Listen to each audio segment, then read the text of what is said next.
Hello दोस्तों, welcome to my channel. आज का वीडियो होने वाला है डीएसबी रिलेटेड इन्फॉर्मेशन के लिए। तो काफ़ी सारे मुझे कमेंट्स आ रहे थे, डीएसबी रिलेटेड काफ़ी लोगों को क्वेरीज हो रही थी। तो मैं सोचा कि इन्फॉर्मेशन वाली वीडियो बनाई थी। मैंने तो सोचा था कि मैं Q&A सेशन टाइप रखूँगी, बट इतना टाइम नहीं हो पाया। बाकी और कोई क्वेरी होगी तो आप लोग ड्रॉप कर सकते हो, जितना मेरे को पता चलेगा मैं आपको बताने की कोशिश करूँगी, ठीक है। तो सबसे पहले बड़ी इंपॉर्टेंट अपडेट है, क्योंकि उससे रिलेटेड बहुत ज़्यादा क्वेरीज आ रही थी कि कब तक पोर्टल खुलेगा। तो 14 जून तक पोर्टल खुल चुका है एंड वो यूजी के लिए खुला हुआ है। अभी शायद मतलब मैं कंफर्म नहीं हूँ कि पीजी का खुला है नहीं खुला है, क्योंकि पीजी का मोस्टली रिजल्ट आने के बाद ही खुलेगा। यूजी का रिजल्ट चाहिए होता है, बाद में एडमिशन्स होंगे, क्योंकि पीजी में बाद में ही होते हैं एडमिशन्स। ये मेरा एक्सपीरियंस है, बाकी अभी न्यू अपडेट का मुझे कोई आइडिया। नेक्स्ट एक इम्पॉर्टेंट चीज़ जो मुझे आपको बताई थी कि फर्स्ट मेरिट लिस्ट सबकी आ चुकी है, सारे कोर्सेज़ की, ऑलमोस्ट सारे कोर्सेज़ की आ चुकी है। BCA, agriculture, BSc maths group, BSc biological group, सबकी मेरिट लिस्ट आ चुकी है। तो वो आप चेकआउट कर लेना, वो साइट पे दी हुई है, तो वहाँ से आपको मिल जाएगी। एंड एक बार बार मुझे जो क्वेरी कर रहे थे लोग, वो था जो साइट पे जो मेरिट लिस्ट आई है वो टेंटेटिव आई है।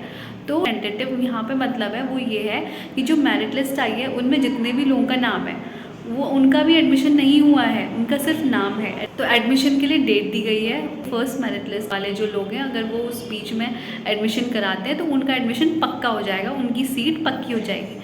उसके बाद सेकंड मेरिट लिस्ट जो आएगी वो भी टेंटेटिव ही लिखा होगा, क्योंकि उसमें भी एडमिशन अभी हुए नहीं है। तो टेंटेटिव मतलब ये नहीं है कि मतलब इसके बाद एक और merit list, first merit list एक और बार आएगी, नहीं।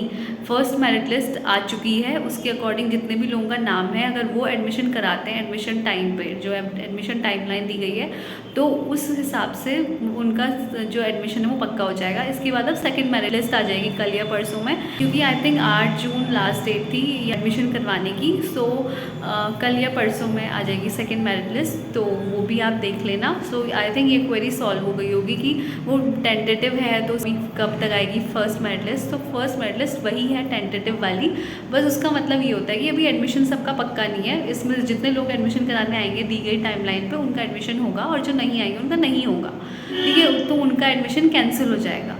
उसके बाद सेकंड में ऐसा नहीं है कि जो फर्स्ट में नहीं आए एडमिशन कराने तो उनका सेकंड में भी आएगा नाम, ऐसा नहीं होगा। सेकंड मेरिट लिस्ट में जो लोग कट ऑफ, अब जो कट ऑफ जाएगी उसके अकॉर्डिंग, जैसे अगर अभी मैथ्स ग्रुप की अगर मैं बात करूँ तो 89% अगर गई है तो नेक्स्ट वाली 85-84% तक जाएगी, तो उसके अकॉर्डिंग वहाँ पर नाम होंगे, तो वो भी देख लेना। एक और क्वेरी जो आ रही थी वो थी कि जो एडमिशन हो रहे हैं उसमें क्या क्या डॉक्यूमेंट्स ले जाने हैं। तो अभी मैं आपको एक फॉर्म शेयर करूँगी यहाँ पे, उसमें जो भी दिया होगा मैं उसके अकॉर्डिंग आपको बता दूँगी, ठीक है। तो ये एक सैम्पल नोटिस है जो बीए के लिए आया था, बट बीएससी और बीकॉम सबके लिए सेम ही रहने वाला है। तो इसमें बता देती हूँ डॉक्यूमेंट्स क्या क्या ले जाने हैं। सारे डॉक्यूमेंट्स की अपनी फोटोकॉपी रख लेना। एप्लीकेशन फॉर्म जो आपने डीएसबी का भरा है वो रखना है, अपना आधार कार्ड रखना है, पासपोर्ट साइज फ़ोटोज़ रखनी है, 12th 10th की मार्कशीट प्लस सर्टिफिकेट रखना है, टीसी रखनी है, माइग्रेशन सर्टिफिकेट रखना है, कैरेक्टर सर्टिफिकेट रखना है, कैटेगरी सर्टिफिकेट, डोमिसाइल और जो भी वेटेज सर्टिफिकेट लग रहा है वो सब लाना है। हॉस्टल की बात करूँ तो हॉस्टल का बोल रहे थे कि हॉस्टल में क्या होता है, कैसे एडमिशन होता है। तो हॉस्टल में भी मेरिट लिस्ट आती है, बट वो एडमिशन के 1-2 महीने बाद आती है, तो उसके लिए आपको वेट करना पड़ेगा। उसके लिए आपको पीजी में रहना पड़ सकता है। तो पीजी का जो किराया होता है, पहले तो वो सिक्योरिटी फ़ीस लेते हैं 5000-6000 के आसपास, एंड उसके बाद पीजी का जो किराया होता है वो पर मंथ के साथ होता है, और पर मंथ में आपका मेस चार्जेस भी उसी के साथ ऐड होते हैं। तो हमारे जब किराया था तो 6000 था, उसके बाद फिर 7000 भी हो गया था एक बार। सो 7000-8000 के बीच में पीजी का किराया होगा पर मंथ का, वो देख लेना। और हॉस्टल में 1 साल का 10,000 किराया जाता है, 1 साल का, ठीक है।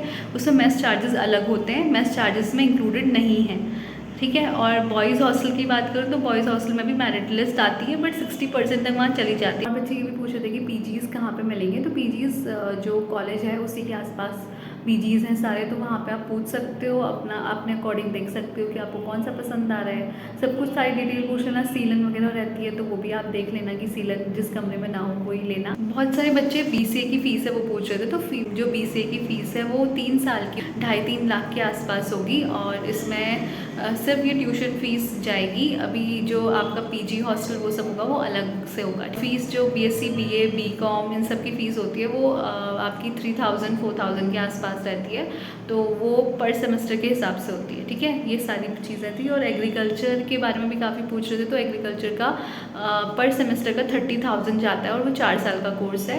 एंड जितना मैंने सुना है एग्रीकल्चर वाले बच्चे होते हैं उनको शायद जो हॉस्टल है वो अलॉट नहीं होता है, and I am not confirm, but जितना मुझे पता है मैं आपको बता रही हूँ। बाकी बीबीए के बारे में भी काफ़ी लोग पूछ रहे थे, तो बीबीए के बारे में एक इन्फॉर्मेशन है कि जो बीबीए का कोर्स है वो बोल रहे थे कि डीएसबी में है कि नहीं है, तो डीएसबी में वो कोर्स अवेलेबल नहीं है। वो कुमाऊँ यूनिवर्सिटी का कोर्स है, डीएसबी कॉलेज के अंदर वो नहीं आता है। ठीक है, ये चीज़ थी। और परसेंटेज वाइज तो 60% 70% तक कट ऑफ चली जाती है, 3rd 4th मेरिट लिस्ट तक, तो वो सब आप देख लेना। बाकी ये सारी इन्फॉर्मेशन मुझे आपके साथ शेयर करनी थी। मैं सोची थी एक प्रॉपर Q&A टाइप बनाऊंगी, बट वो हो नहीं पाया। अगर और कोई आपको क्वेरी है तो वो मुझे कमेंट में बता देना, I will definitely sort it out. जितनी इन्फॉर्मेशन मुझे पता होगी मैं ज़रूर बताने की कोशिश करूँगी। बाकी या अगर आपको ये वीडियो इन्फॉर्मेटिव लगी हो so please like share and subscribe, और मिलते हैं आपसे नेक्स्ट वीडियो पे। Bye bye, keep supporting, keep loving, bye.